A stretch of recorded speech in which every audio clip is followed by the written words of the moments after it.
Hi, my name is Krista Wright, and this is a micro lesson for Special Ed 482A with Dr. Rodriguez, and it's spring 2012. And today I will be doing a lesson or talking about a lesson for first grade math at a PI school. And there's two standards that it's based on in number sense. The first one is 1.5, identify and know the value of a nickel. And the second standard is number sense 2.4, and it's to count by fives. And the objective for my lesson, after using nickels on a work mat, the student will be able to count nickels by fives on a worksheet and record accurate values. So basically, after using nickels and counting by fives, they'll be able to show their learning by counting these nickels by fives and recording the accurate value. And the way I open my lesson is by asking a student to come and guess the coin.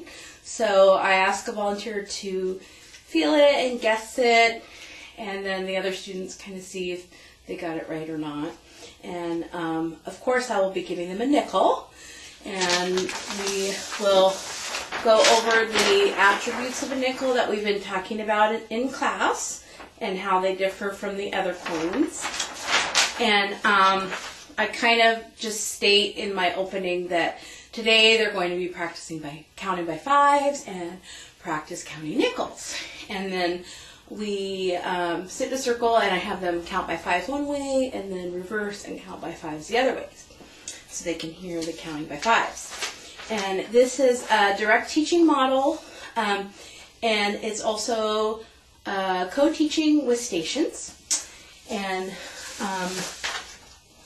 so you need another teacher for this lesson also, because there's two stations. One includes vocabulary and going over worksheets with the teacher. Okay, so my group, basically in my body, I remind them that they had touch math with the numbers, and now we'll be learning touch math with the coins. And basically, each dot is worth 5. So the nickel, the touch dot is in the center, so you say 5. For the penny, it's 1. And for the quarter, it's like dice, 5, 10, 15, 20, 25. And for the dime, it's 5, 10. I wish they had this when I was a kid. And then we go over our little chant, which I do with them during calendar usually, but I also use it for this lesson. You can't see it because of the glare, but it is included with my lesson plan. Penny, penny, easily spent. Copper, brown, and worth 1 cent. 1. Nickel, nickel, thick and fat, worth 5 cents. I know that. 5. Dime, dime, little and thin. I remember you're with 10. 5, 10. Quarter, quarter, big and bold. You're worth 25, I'm told. 5, 10, 15, 20, 25. And they really like it, and they ask me to do it again, and they're learning it, and it's wonderful. And the materials I use are pencils, stickers for rewards, work mats, and bags of money for each of the students.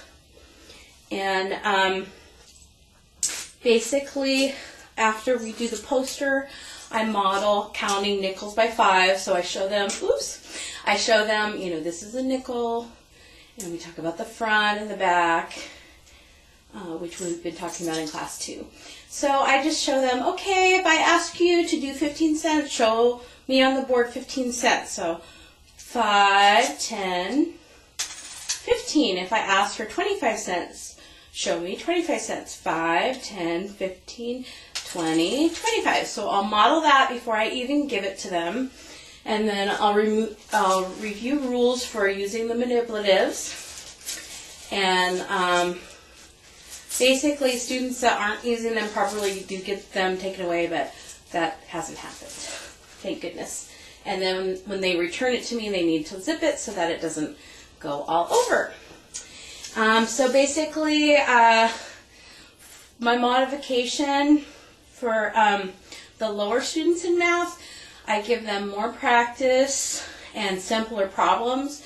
And for the higher students in math, I give them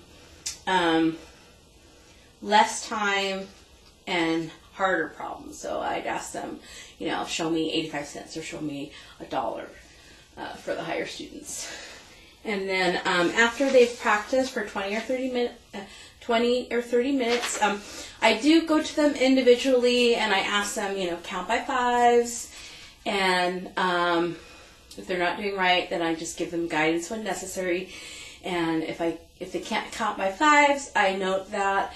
And if they aren't getting the accurate amounts, I note that on a Post-it. And then I'll pull them back for a reteach at a different time. And my assessment is this worksheet. And as I mentioned before, they count by fives and then they just, you know, list the right amount there that they counted. And let's see, accommodations. We don't have any students with disabilities, but we do have English learners. And basically, I learned that accommodations just help students to put on eyeglasses so they can see the new material. So my accommodation was using Realia for the English learners, and that did seem to work really well. And my closure is I ask the students, okay, you know, who's on the front, you know, of the nickel? Thomas Jefferson. And then I ask them, you know, what's on the back? Monticello. And then I'll just ask them a few questions about the nickel, ask them how much it's worth, and hopefully they give me all the right answers. So that's all for today, and thanks for listening.